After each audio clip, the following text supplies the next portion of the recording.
Well, good afternoon, everybody. I'm Rick Hasen of UCLA School of Law and the Safeguarding Democracy Project. I want to welcome you to the fourth installment in our Fall 2025 webinar series on issues related to the upcoming 2026 midterm elections. I want to thank Harley Ham and Ben Austin DeCampo for their important logistical support today. And I want to tell you about the last of our fall programs in this series. As with all of our programs, the program is free, but registration is required.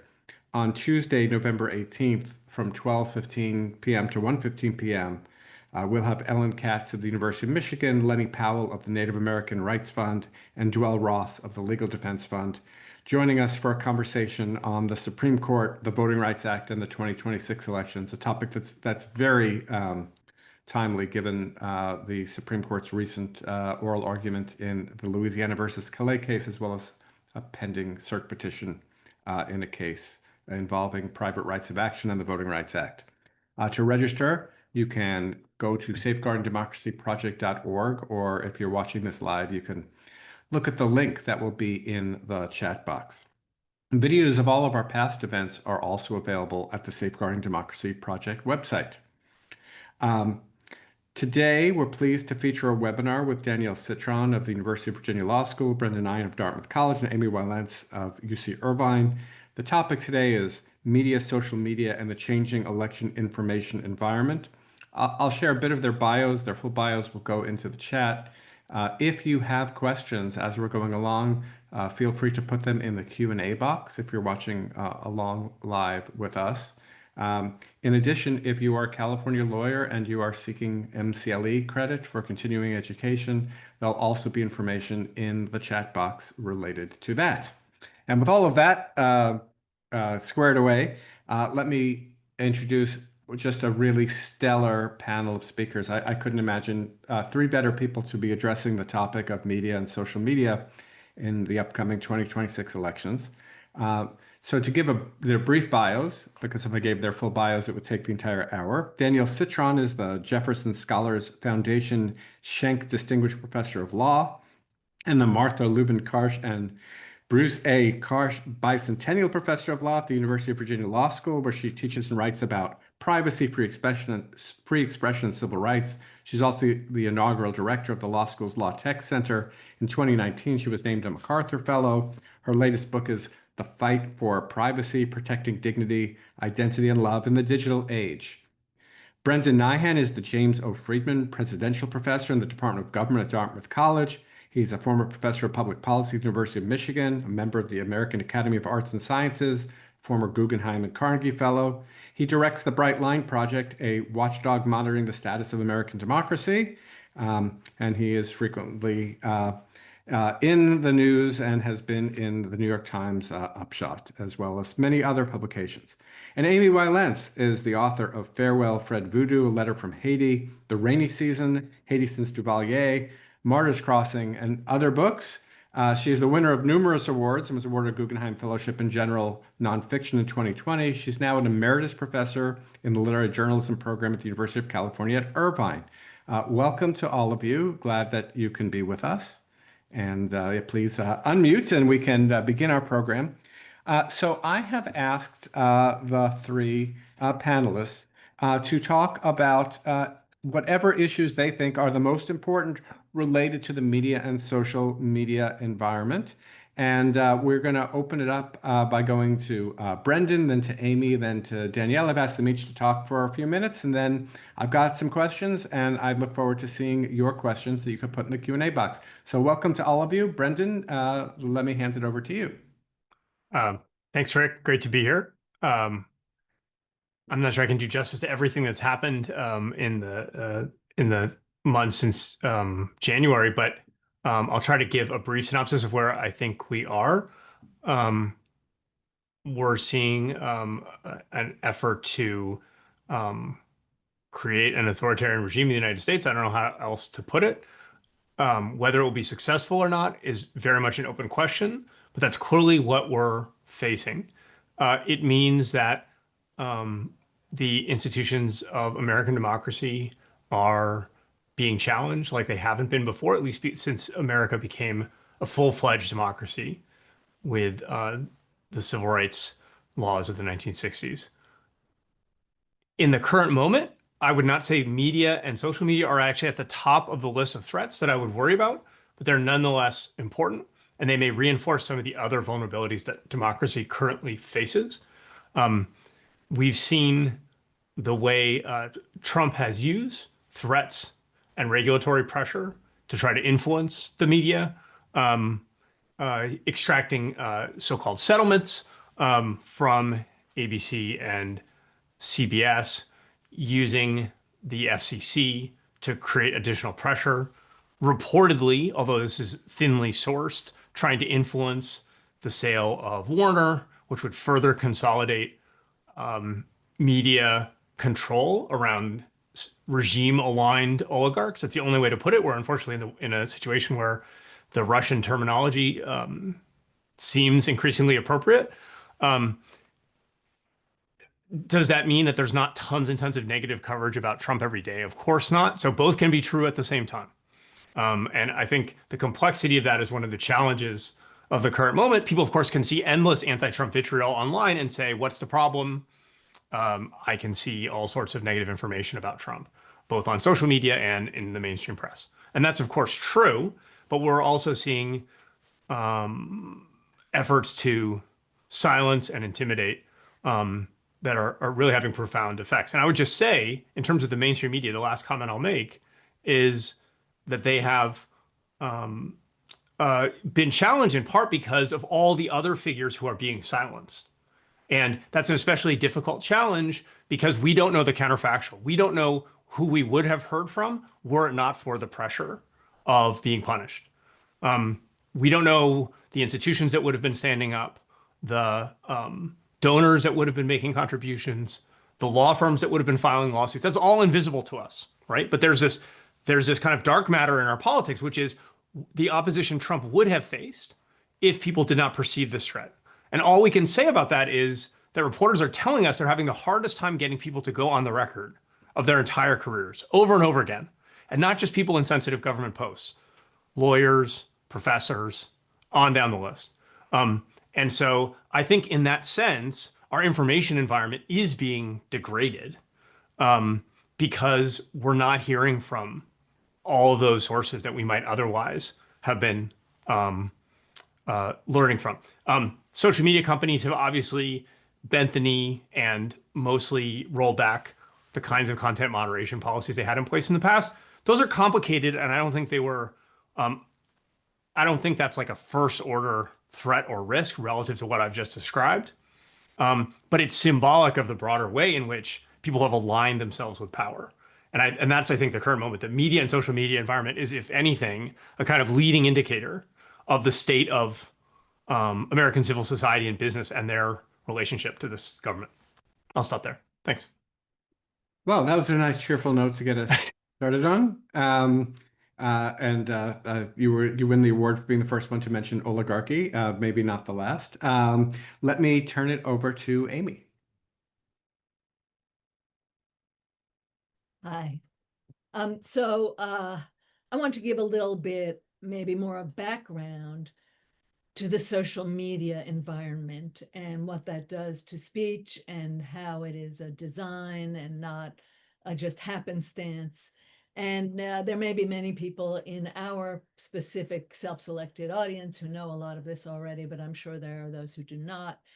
And I wanted to add to what Brendan just said. I am among the people who does not have a big government job or a big university administrative job who has thought for the first time in her life about what is possible to say, both in the classroom and outside of the classroom. And I know my colleagues on either side of this debate, most of them on my side of the debate, but on either side are reluctant to really speak their entire minds. In fact, at the beginning of this conversation, I changed my talk a little bit just to be more safe. And that is horrifying to me. Okay, I think you'll be able to tell where I did that, by the way. So I wanted to talk first about Charlie Kirk and his popularity and how he forged his political power through social media His trajectory was a dramatic example of how social media works to generate interest and build name recognition for new stars on the political front, and in doing so encourages what's called rage bait, and thus degrades, as Brendan was saying, degrades political discourse. By the way, I am an amateur when it comes to analyzing social media. I'm a product of the era of paper and print, which was very decorous. And so I mostly sit morosely on the sidelines of this era, watching something new expand. But Charlie Kirk really interested me, and he was a creature of the internet, and he created his reputation by using Turning Point USA, which he founded when he was only 18, to forge an identity and following on the major social media platforms. TPUSA was a powerful force for online activism on the right wing in the 2010s, and it was a viral whirligig with Kirk at its center. He was, as we know, a huge political influencer. And social media is sort of a workaround for the politically ambitious, and will no doubt continue to be a place where political careers left and right, and even sometimes center, can be built. Kirk didn't become a political phenomenon by being a politician or running for office or doing some kind of visible public service or running a government department or working for a state house in his home state, Illinois. He did once volunteer for the campaign of a Republican Senate candidate, but he was 16 at the time. He didn't even become a Fox News anchor, which he could have done probably. By the way, this doesn't mean he was lazy or didn't understand that route. It just means he was clever and found a new way. So he built his name and influence by producing what social media watchers call borderline content. And I think this is the era of borderlines, by the way, borderline content, borderline personalities, and an intense, even rabid national focus on actual borderlines. But borderline content is content that walks straight up to the line of breaking a platform's free speech policies or rules, its borderlines or guardrails, without quite stepping over the line, so that someone like Ezra Klein, the New York Times podcaster, could call Charlie Kirk's bullying and hate-filled speech, quote, a civil way to do politics, unquote, because it didn't quite cross the line into unacceptable. But it really did cross that line, at least in the minds of many Kirk observers. We all have our own personal and moral and ethical borderlines. But Meta does too, and Brendan was referring to this earlier. Amazingly, even X does. And if you read Meta's policy guidelines, you'll find that speech that targets a person or group of people for social exclusion is not permitted by Meta in general terms, but is permitted, quote, on the basis of gender or sexual orientation under certain circumstances. For example, and I'm continuing the quote, if it's about restrooms, the military, sports and sports leagues, health and support groups, and specific schools, unquote. So there's a lot of wiggle room for hatred and discrimination there. And in other places in the very long policy outline, lots of exceptions for what I would consider beyond a reasonable borderline. And the reason for all the wiggle room is not that the platforms love free speech. X and Meta/Facebook and YouTube and TikTok love the borderline poster. They want to tease him into producing borderline content, because it turns out that when a poster or influencer flirts with the line, that's the most attractive and compelling thing going, almost breaking a policy, a rule. It's like the appeal to teenagers of the bad boy who's really bad, but hasn't quite broken a rule and never gets punished. He's like a hero, seemingly taunting the rule-loving adults, but actually performing bad behavior while saving his own skin.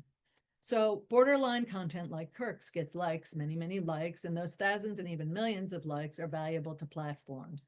So borderline content, it is almost never shut down now. The more speech approaches but does not advocate violence like an asymptote, the more likes it gets. Kirk had more than 5 million followers on X and more than 7 million on TikTok. And he knew, and others like him know, where the line is that you can't cross. That line, they also know, is moving vanishingly far away. Outrage is privileged and amplified. As Luke Mann wrote in his influential 2020 paper, Angry by Design, hate speech online is not necessarily just a bunch of angry people speaking angrily, but rather, quote, hate may be well facilitated in particular ways by hate-inducing architectures. Just as the design of urban spaces influences the practices within it, the design of platforms, apps, and technical environments shapes our behavior in digital space. It's not a neutral environment that simply appears, but is instead planned, prototyped, and developed with particular intentions in mind, unquote. And once a post shows life, the platforms take these almost viral or viral posts and optimize them for engagement. Their recommender systems, which are the personalized content selection algorithms that provide suggestions for further looks, are built to choose content that users tend to respond to. This is both the nature and the goal of platforms that are looking for the most engaging thing for you to look at, and thus to gobble up your likes and show them to advertisers, as well as to build political power for the platform owners. A piece on Medium in 2022 by Priyanjana Bingani, Jonathan Stray, and Luke Thornburn, they wrote, quote, some researchers consider recommender-driven platforms angry by design. One large review found each message is 12% more likely to be shared for each additional moral, emotional word. Keep that in mind, posters. So if you're wondering why our world and our country and our upcoming election looks the way they do, these are some of your answers. Engagement, as many have observed, is not equivalent to value. We are being herded by the machine or the algorithms of the recommender systems to become more outraged, angrier, and more hate-filled. And the big remaining question is, when someone like Kirk, with 7 million followers, decides to cross that line and violate whatever policies might theoretically be in place, will the platforms that profit so handily shut them down? I doubt it, especially when you remember the davening lineup of tech billionaires at the inauguration, or who is financing the new ballroom. These are not people who are stopping anything, and they are not people who want to be stopped. They are like the Russian oligarchs. Regulation of any kind is in fact antithetical to their business strategies, and enforcement of norms is not on their agenda. These are the people who profit from the very anger they encourage and enable. Obviously, all this is corrosive, ethically, morally, and politically. The more someone like Kirk succeeds, someone seemingly palatable, reasonably put together and smart, but just barely acceptable, the more he succeeds online, the more he goes viral, the more likely you are as a user to see him or someone similar doing Kirk-style bits when you open up TikTok or Instagram. You're seeing something literally designed to outrage, inflame, or upset you.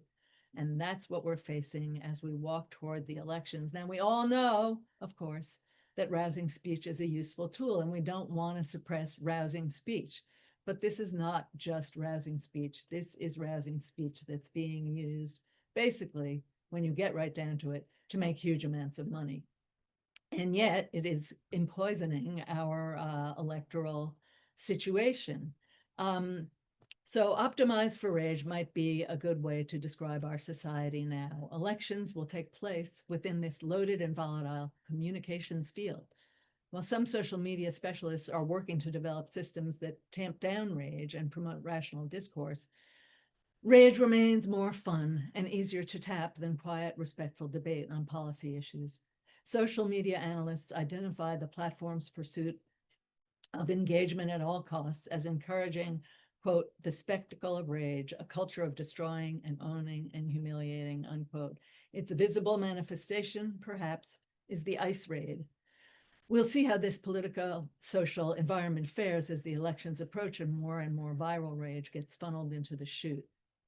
It's not the world most people want to live in, but millions of us participate in it willy-nilly, and the road back from the morass is not easy to chart. And I will stop there. Thanks. Well, continuing the tradition of talking about a pretty heavy set of issues that we face, I want to turn to Danielle, and then we'll open it up to a broader discussion. Danielle, I'd like to hear your thoughts on all of these issues. Poor Rick, I'm so not lightening the mood, right? Yeah, in the discussion. And what I'm going to do is talk a little bit about the kind of ethno-nationalist spirit that the authoritarianism that Brendan, you talked about, is the content that informs it, right? Is very much a sort of us versus them, who belongs and who doesn't. And who belongs, of course, dominant groups, but who doesn't is a toxic brew, of course, of nativism, misogyny, racism, like and this notion, the ethno-nationalism, like the idea that minority groups, like the vulnerable don't belong, is something that tech CEOs fully embrace. And to be clear, why, like, say, digital, so I'm writing a piece with Spencer Overton and Kristen Johnson. So I'm like riffing off of something that we're writing. But to call it digital is to help us both capture the capabilities of ethno-nationalism, right? The content of authoritarianism, like what's the gist? You want to get control and ensure that you destroy democratic institutions, and the content, how we get, the message that's embraced, right? Is being embedded into the architecture of the speech systems that Amy talked about. It's being embedded into and informing the logic of the LLMs, right? Synthetic generative outputs. And it's what is powerful is that it's invisible to the everyday person. Like we can, as a public, interrogate it, right?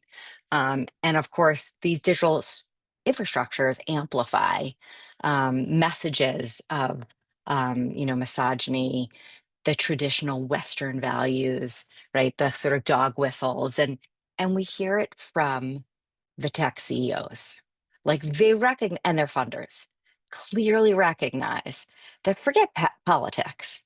The power is in the algorithmic logic, right? So Peter Thiel, who said women shouldn't vote, and that welfare communities also should not be allowed to vote, right? He has made clear that the power is in algorithmic like thinking and logic and infrastructure. Like that's how we gain power. It's not, forget the political realm.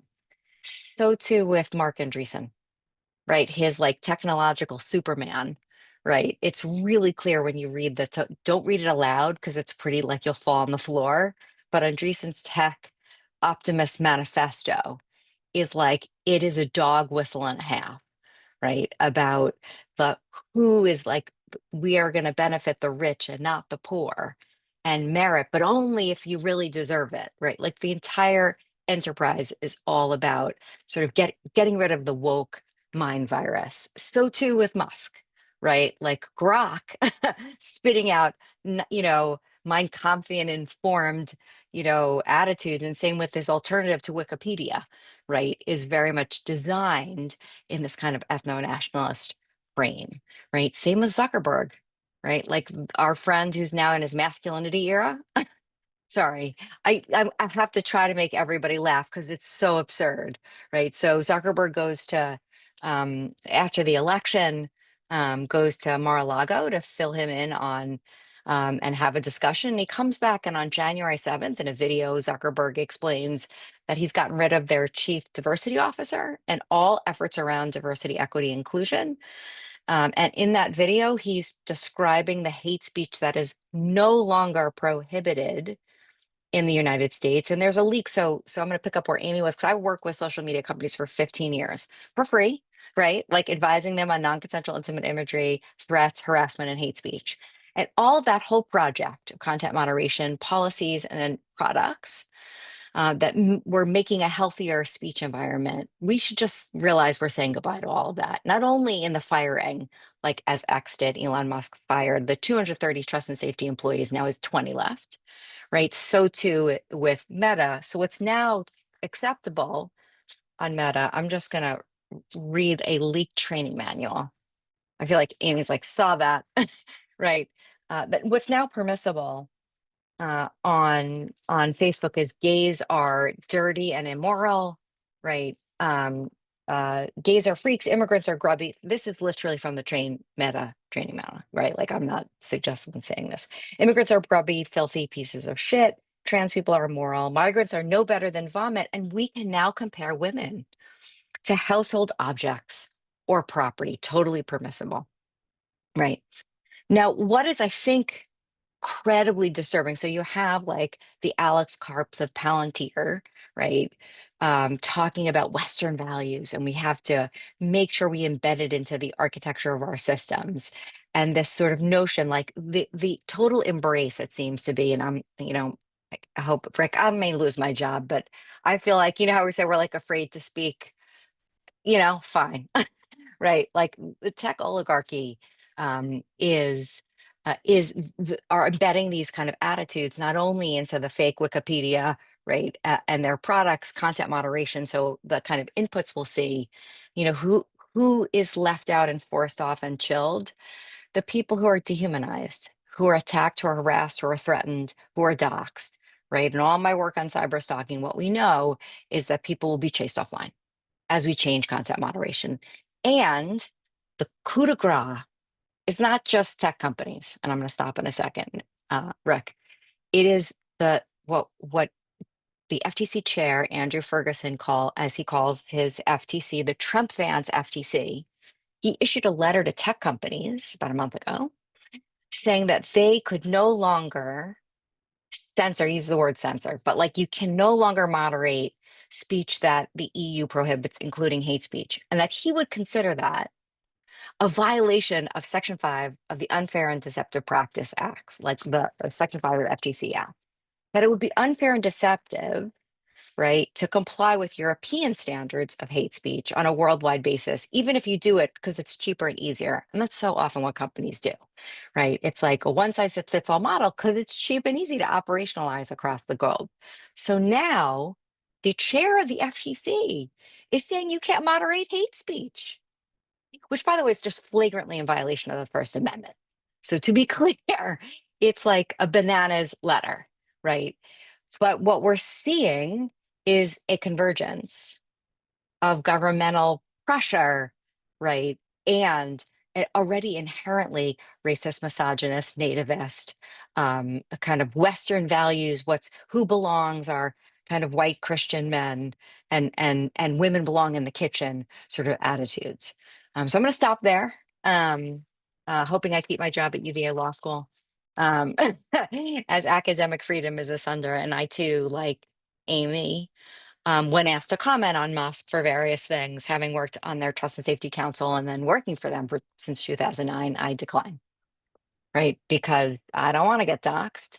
I don't want to get harassed. I know exactly what it looks like from advising victims for 20 years. So with that, Rick, I have broken my rule. And now talking on this, in this episode, about the things that most terrify me. Well, I'm struck by a few things about our conversation. One is so much focus on new media rather than old media, and how little discussion there was of Donald Trump compared to some of the other panels that we've had, and more on broader social trends. I have a lot of follow-up questions. I want to give you each a chance if you want to respond to each other. Brendan, do you want to chime in here a little bit with some thoughts? And then, as I said, I've got a list of questions, and if you have questions in the audience, please put them in the Q&A box. Sure. Just I'll offer a brief comment. Building on what you just said, Rick, I do think people have learned to reappreciate mainstream media and its importance in this moment, as they did during Trump's first term. It is still the ultimate source of a lot of the political information people are exposed to. They're not exposed to very much, but a lot of what gets to them starts in the mainstream media, and it does really have an effect. I have to say my mental model of what the tech companies are doing, I think, sounds different than my co-panelists, in the sense that I think, Musk is his own unique case for all the obvious reasons, but Zuckerberg and the way Google are handling things is much more consistent with, the account you'll get in the book Careless People of just a kind of indifference. I don't think they're cackling as they count their profits from algorithmic feeds feeding hateful content to people. They just want to keep people on the platform however they can. Threads is deprioritizing political content for months this year because they just don't want the controversy. The problem is there's no clear way to separate politics from non-politics, and whenever they crack down, they end up cracking down on conservative voices in ways that produce political backlash. That pressure they were under was already happening. Of course, it's much worse now with this illiberal government, and so therefore they've fully stepped back. But I don't think, and I'll just point to, for the context of the audience, that all the studies people are doing where we're randomly assigning people to different kinds of news algorithms are finding zero or very small effects. I was part of a group that worked with Meta on this. If people want to argue about the details of that, I'm happy to do so. We took no money. It was an independent pre-registered series of studies published in some of the best scientific journals in the world, and it basically had no effect. I don't, I think in a lot of ways algorithms become a kind of bogeyman for illiberal trends in our politics. We of course see many of the worst things in politics on social media, but that doesn't necessarily mean that social media created them, and that's been I think the hardest part of this era. But when I was younger, that was cable news, and it's true, Fox News' rollout did have effects, but they're much smaller than what people thought because it seemed to encapsulate this kind of rage-filled politics and talk radio before that. My colleagues and I, the last thing I'll say, have a review article where we argue that the real harms from social media are really in the tails, the small percentages of people who are being exposed to the worst stuff that people tend to worry about. And those people tend to come to that content with strong predispositions already. There's not much evidence that they've been radicalized by social media. It's that they've found content that seems to reinforce their predispositions. And there's a lot of horrible stuff at the borderline content that Amy was describing, and worse if you want to consume that at great volume. Almost no one does. Most Americans don't, but a few percentage points do. And in a country with 300 million people, that's a lot of folks. And they can threaten you and harass you and dox you and all the things Danielle was describing.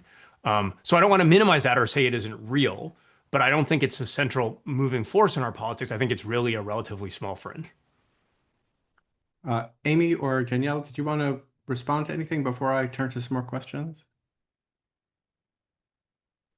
Yeah, I wanted to say one thing because I was talking with Danielle about it before we started this more public conversation.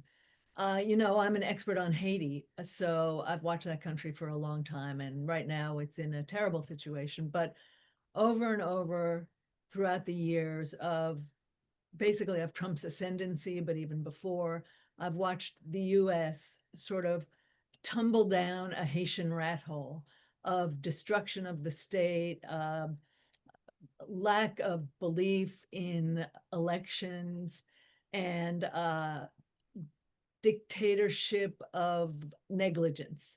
And now we see a real dictator rising, perhaps, in America, but really it's the destruction of the state that I notice the most, the destruction of institutions that reminds me most of Haiti, the militias that remind me of the Haitian gangs, and that worry me deeply when I think of what the future holds, especially these elections with the threat of the National Guard in California, and I can't remember what other state because I live in California.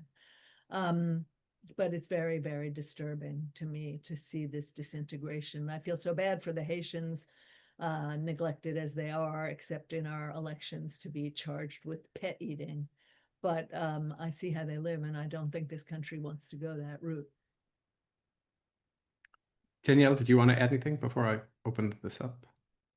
I guess we're just going to have to agree to disagree, Brendan, on the harms and the broader impact, though. I so appreciate your kind of the kind of insight about the long tail. That strikes me as right. But what I think I guess I'm victim centered in my comments.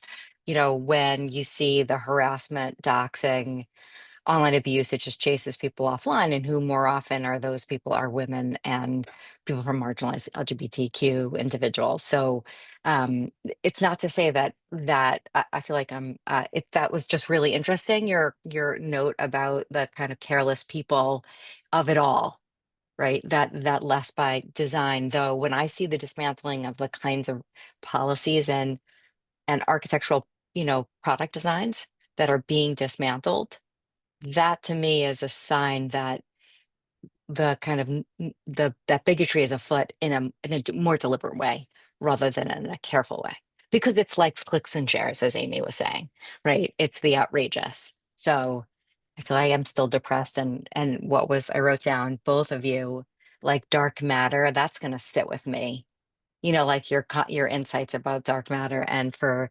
Amy, you're so right about borderline content, because so many people, they live right there in the gray, right? And I feel like the room for borderline content is just wider, right? So I so appreciated hearing your remarks.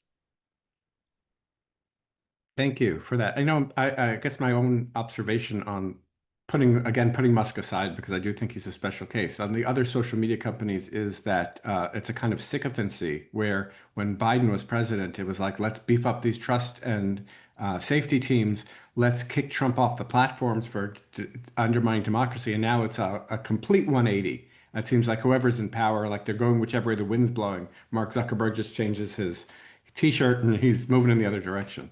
I want to focus for a few minutes on the legacy media because I think Brendan's right that people are still getting content from, it's investigative reporting, whether it's coming from the New York Times or ProPublica, it's coming from major newspapers. But we are seeing this great consolidation. Oligarchs buying newspapers like the Los Angeles Times and the Washington Post, CBS being taken over by the Ellisons who have their own fingers on the tech side, and potentially them combining with CNN and potentially getting rid of more sources of news. That's got to hurt. And that's just kind of the media consolidation. I don't know if the answer is antitrust or some other way of thinking about these things. Certainly, there could be more lawsuits against the FCC for the kind of things that it's doing, but everybody seems too afraid to bring that. So the pivot on this question is, so maybe the answer is the American consumer, and I want to point to the Jimmy Kimmel case and the 3 million people who said that they were going to cancel their Disney Plus, Hulu subscriptions, give up their chance to see Dancing with the Stars in order to make a political statement. Like, is there some hope in the American people just not willing to go along with these things? Brendan, you want to start? Yeah, the Kimmel case is interesting. People did vote with their wallets in a way that we haven't seen. We haven't seen very many mass mobilizations. We've obviously had these large No Kings protests, but I'm still struck by the how widespread the Kimmel case was. There was something about it that I think reached normal people in a way that was important. It made manifest something that was hard to be, that was not legible in everyday people's lives. And he's this kind of jovial everyman type figure, and he doesn't code as kind of political or anti-Trump, although he obviously was. And that's not nothing. I don't think it's changing the calculus facing these media organizations. I mean, I guess I've been struck these last months in thinking about the structure of the media, how when I was younger, there were these debates about the corporate consolidation of the media that I thought was kind of lefty agitprop, because it seemed like the news organizations were being run by these companies, but they were mostly profit maximizing, and that had bad properties. But the risk created by consolidation and the vulnerability of our media ecosystem to government pressure, I think I didn't fully appreciate. That's turned out to be a real weakness. And actually, it's essentially only the New York Times that is protected. They happen to have a family whose almost entire net worth is in this company. They can't be leveraged via other means, and they have an independent subscriber base. They don't have there's no broadcast licenses involved in their business. There's no mergers or consolidations. They're not owned by an oligarch who has other businesses that can be pressured, like Bezos, right? So they're standing alone, and actually to a remarkable extent, the Wall Street Journal too, because of Murdoch's position. He's, at least for now, able to do a lot and not face retribution. But that's it among the major organs of our press. And it's really striking to me. Again, I don't think we're ever going to be in a situation where there's no negative news. And I think the thing we haven't thought about as much or as carefully is a world where the information environment is degraded, but people can still say, look, there's stuff out there. Danielle, let me turn to you on the question of law. Like, why aren't people suing the FCC? I mean, we do see lawsuits, and people are suing to keep ICE out of Portland. People are suing to stop at least the faculty at UCLA and the UC are suing to try to stop the issues there. Why aren't we seeing the media companies? Is it what Brendan just said about them having other business interests, or something else? I mean, I think it has to be the set of incentives that are before everyone. As Brendan, you're helping us understand what those incentives are, right? Like, why aren't the FTC letter to the tech companies? I don't know if they're going to have standing, but would they ever be motivated, right now, to sue the FTC for telling them they can't do certain things and assert their First Amendment, like their 1983, whatever it is, like they're going to use civil rights law as a vehicle for their expression, right? No, right? Like they are being, as you said really well, Rick, like cowed. Amy was talking about like the dais, like so we saw an inauguration. I worry that like the biggest players are not going to sue. It's amazing to see, when you saw the response to the compact, right? We hedged a little afterwards, but we're seeing a little of it. Of course, but I think law had a lot to do with it. The compact, you sign that away, you're signing away your legal rights. Like I can't imagine that any university president, that any good general counsel is going to sign that thing, right? But you know, it's not that I have no hope for law. I do. I think we see it more on the ground, like groups like Mark Elias's group, right? We're seeing the Legal Defense Fund and the Lawyers Committee for Civil Rights. They are in on it, like having just talked with Damon, the head of the Lawyers Committee for Civil Rights. Like their lawyers are gearing up for all kinds of litigation, right? But do I see the big companies? Like, no, their incentives are such to, kiss up to the administration because they're going to be the deregulatory impulse. I think, Brendan, you were saying this, like, is so profound. Like, let's just get rid of all regulation. And so there's no chance we're doing anything with 230, with privacy. This is what I care about. 230 privacy reform, like, right? Let alone anything else. And antitrust seems like that ain't happening. That used to be a thought, right? Like Josh Hawley was the face of antitrust, reform, and that seems to be ebbing. So, Rick, I'm not giving, as a law professor and a lawyer, right? I mean, I'm not giving up on law, but I'm finding it sad to see that the most, what do they say, the most able, the strongest, the most capitalized folks aren't. Yeah, well, Sigh. yes. I want to come to Amy as a journalist as opposed to as a professor studying journalism, and just ask you on the ground, right? So you've got reporters who are working for NBC, which is part of Comcast, or CBS, which is now part of Skydance, or like who knows if CNN will now be part of that? Is this affecting, do you think, the reporting that's happening? Is it affecting the tone of coverage, the substance of coverage? I mean, what is your sense about what's happening on the ground among working journalists? Look, everyone always thinks working journalists are part of the conspiracy, but in general, they're not part of any conspiracy. They're working stiffs who are out there trying to get the story. Still, when they see they're not stupid. And when they see what's happening up at the top of their companies, I worry that what we're going to see during the elections is less accurate coverage and a lot of fear on the part of those journalists, even standing around the balloting places, the voting booths, as we used to call them. I'm worried that we will see a somewhat cowed News Corps. And again, that's why the legacy media, such as they are, i.e. the New York Times and the Wall Street Journal, can be so important at this time. But it's a crisis, and yet you see young reporters with less standing than, say, NBC, ABC, out there working for independent journals and working for online journals, and who are really trying. And at Substack is a whole thing we haven't even talked about.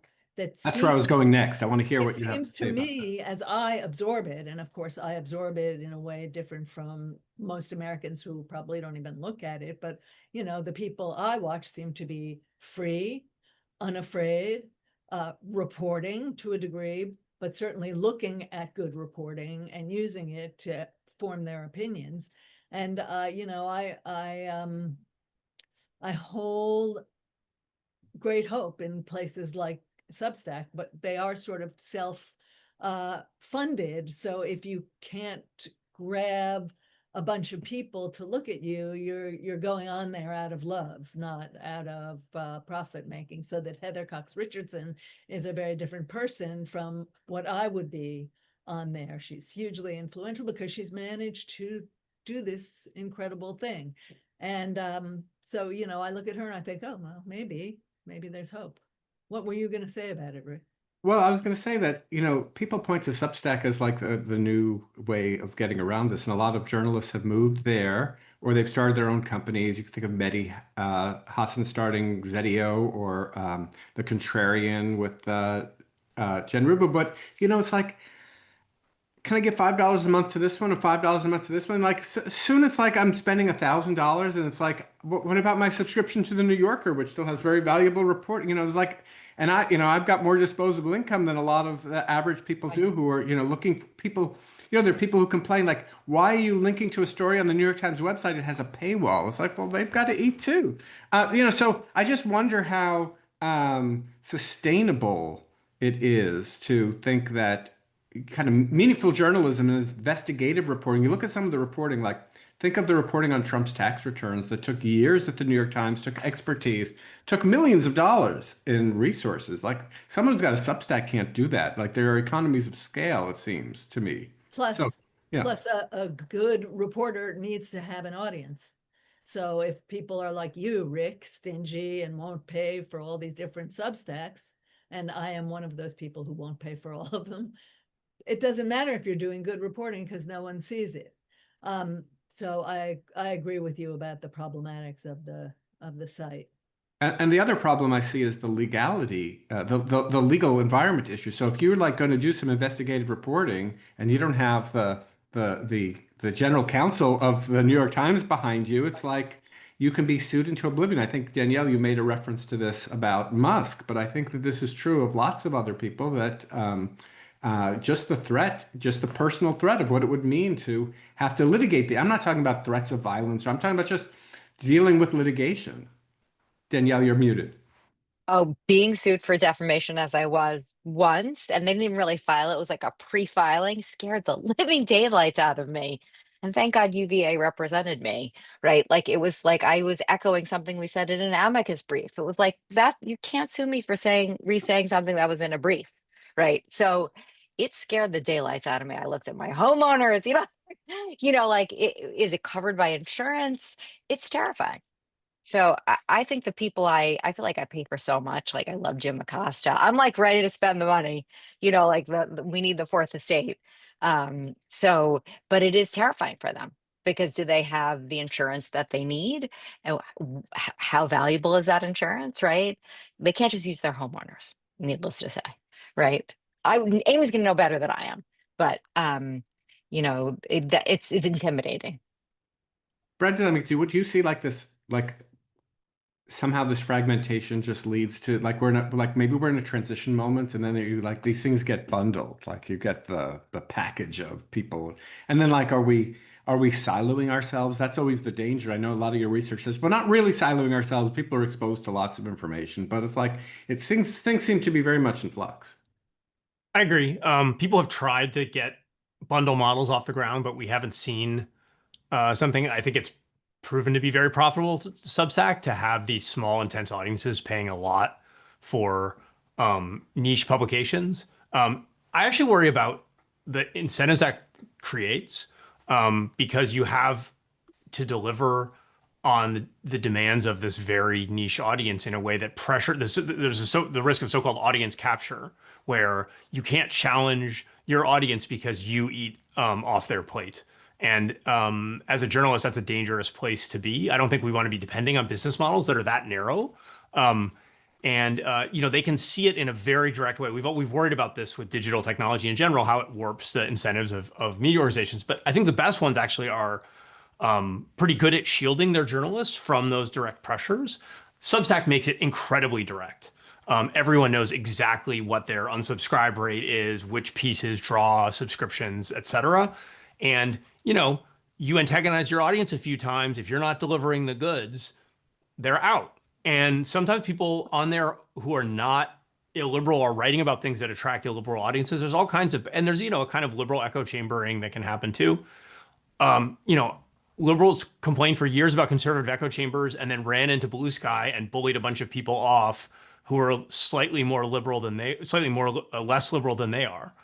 So I think in general, Rick, you're right to say that the echo chamber critique has been overstated. The empirical evidence is not consistent with that for the average person, but a certain kind of elite or high information consumption political news consumer, those kind of folks, I think it's worth thinking twice. If you're watching this, you're in that bucket, and it is worth thinking twice. You're at higher risk than you might realize. So we've got about 10 minutes left, and I want to turn to we've been in the what dark matter realm. I want to turn to like practical things that people should be doing for the next few years. As we think about the creating the best information environment to try to help sustain democracy. So I'll go Amy, Danielle, and then Brendan. If you could just talk for a couple of minutes, and just like, are there things you think that should be happening that are actionable that are not happening or not happening enough? Well, I'm just thinking here on my feet, so to speak, about what you're talking about insurance and backing up journalists and bundling. And I just think that we were already in a state of chaos over business models for the media before Trump had his first presidency. It's not about Trump that has put us in this problematic time for the media. It's the internet. And I think that legacy media might want to think beyond, say, games and cooking to sustain their models, but reaching out further to bundle things like Substack, or even if they wanted to, certain people on Substack who would increase their readership, but also whom they could then protect and allow to be somewhat freer of their audience echo chamber than they are now. But, I am one of the great non-forecasters. In all of my work, I say, whatever you think is the least likely thing to happen, that's what will happen. If you predict something, the opposite will happen. So I'm not a doctor. I'm just a practitioner in my field. I'm looking forward to reading your book, How Wordle Saved American Democracy. Yeah, I can't wait to write it once I can figure out how to do Wordle. Danielle. Okay, so I should try to be a little hopeful, right? Okay, so picking up on your Jimmy Kimmel, right, incident, right? The voice and exit worked, at least in some way. Maybe we just got to keep being creative about voice and exit. It's hard when you're in the face with an ICE, agent masked. It's really hard to fight back with a baton, obviously. But maybe we can try to be as creative as that moment was. And then, of course, I think it's not helpless that the internet is terrible, right? It's just lack of regulation, right? Like we've needed law since 1996 or before, and Congress decided to immunize platforms from responsibility. And I'm working on changing that, right? Reform efforts with Congress, and we need privacy laws that would de-incentivize, like if you can't use the data, the like clicks and shares are irrelevant, right? And so the model is propped up by a choice in law not to have law or to shield you from immunity. So I'm looking forward to more conversations, maybe if we have elections, then with folks who are in power. Brendan. Thanks. It's been great to be here. In terms of what I'll be watching, I just want to recommend Brightline Watch, which Rick mentioned in the intro. That's where we're tracking threats to democracy and assessing the extent of them, including forecasting by experts as well as on prediction platforms. So lots of live tracking or quasi-live happening there. In terms of what we should be looking for, I'm going to highlight two points I think are really important. The first is belief in the integrity of our electoral institutions. As I've reflected on misinformation over the last 10 plus years, I've come to decide that we worry too much about misinformation in general and not enough about misinformation that threatens to undermine democracy. I think living with misinformation is part of having a free society, and I worry about the illiberals and people who want to ban misinformation. But I think we should be very worried when people attack the integrity of elections, because that's one of the ways democracies perish. So I'm very worried about the perceived integrity of the 2026 and 2028 elections.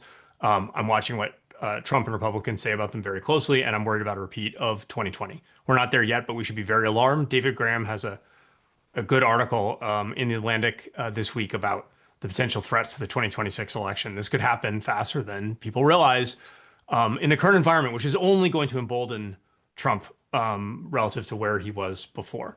The second point that I want to end on, and maybe is more actionable, is just I think it's really important to keep to maintain trust in knowledge generating institutions. And that means those institutions need to generate knowledge irrespective of how it might seem to come out with respect to their preferred politics and policies. I think what happened during COVID was terribly destructive in this way. Lots of people engaged in a series of what they thought were noble lies that destroyed trust in those institutions. A lot of other people have contaminated their expertise by bringing their politics into it. Nature and Science editorializing against Trump. They may be right on the merits. Trump is bad for science. But all they did was make people distrust the journals that they represent. They had no impact on people's opinions, and they made people distrust science and see it as partisan and political. And that goes for all the knowledge generating institutions. That goes for journalists. That goes for higher education institutions. Everyone weighing in on these political questions has been at best ineffective, and I would say counterproductive. We need to stay in our lanes. And I'll just say a good example of this are the courts. The lower courts have been maybe the strongest bulwark of our democracy in recent months. And they are generating knowledge by creating records that are otherwise unavailable of what the Trump administration actually says and does. And they're bringing it forward in ways that create trust across the partisan divide. Trump-appointed judges and Republican judges are doing it just the same as Democratic judges. I think that's a real model we should all think about and reflect on, and it's one that might provide at least some reason for hope. Well, I'm tempted to end it right there because it was not on a note of utter despair. I do think your point about staying in the lanes is important. So I've been offered opportunities to like come on shows and opine on the news of the day, and it's so easy when you're the law expert, so you can like talk about immigration law or what the rules are about the military. I mean, I just think it's very easy for public figures to stray from their lane, and I think that dilutes their expertise. It's kind of the same reason I don't sign amicus briefs that I don't write, because then you're just trying to parlay on people's names. But I do think part of the decline in the respect for expertise is that experts put themselves into partisan places rather than trying to offer actual evidence that can help others make informed decisions. And so I hope that as we enter into the 2026 elections, that there will at least be enough information available to those voters who are looking for it, that they'll be able to make decisions consistent with their interests and their values. We could go on for a long time with these issues. I'd like to come back and maybe revisit them with this group at another time. Thank you all for joining us today. Reminder, we've got another panel on a very important issue, the future of the Voting Rights Act, which is very much up in the air right now. That will be on November 18th, information at safeguardingdemocracyproject.org. Thank you to Danielle Citron, Amy Wilentz, Brendan Nyhan. We'll see you again soon. Bye-bye.